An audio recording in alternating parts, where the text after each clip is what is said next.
Hello all, Shadwell here, ready to talk about the next film in my collection, Il Bedone from 1955. It's the fifth film in the Essential Fellini 1950 to 1987 collection, is directed by Federico Fellini and stars Broderick Crawford and Richard Basehart. Il Bedone translates to The Swindle in English, and I know I've said that I liked the last four Fellini movies we've watched from this collection, but this time I really mean it in a sense more than I did previously. Hell, you could say I loved Il Bedone. And since there is no reason to be ashamed to say it, I will say it again. I loved Il Bedone. What a moving film. I mean, it makes sense as I've always had a soft spot for movies about con men. Hell, as proof we've already reviewed one such film with Steven Spielberg's Catch Me If You Can. In case you didn't know, Il Bedone tells the tale of three con men and the ins and outs of their lives. The brash young guy who's in it for the money and especially the ladies. The middle-aged guy who leads a double life and desperately tries to keep his wife and young daughter from knowing how he actually makes their living, and the older guy who is reaching the end of his journey of being a con man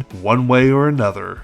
I make light of it here for funsies, but the story of the older guy is one I found particularly moving. The movie starts and ends with the same con, which I'm not going to explain for two reasons. It'd take too damn long, and the joy of a con is watching it unravel. But the important thing to remember is these three men are conning people out of all they have, and they don't have much. It's a cruelty that they perform without thinking twice about it, which is a good thing in the end because it lets you watch what happens to each of them with a detachment that only comes from not giving a fuck about a person. Anyway, at the end of the film, the older guy is pulling the same con from the opening of the film on a family that is on even harder times, and does he go through with it, or does he see the error of his ways and let them keep the money? The answer is great, but I'm gonna let you discover it on your own because it's a well-deserved treat. Fellini's wife is once again center-ish stage in this film as she plays the wife of the second con man I was talking about. And it's nice seeing her in a role that doesn't take my fucking heart,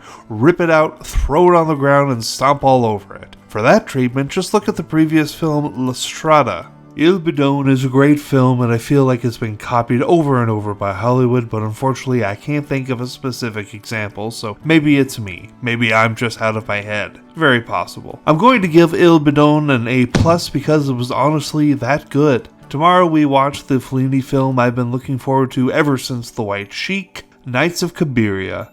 See y'all then.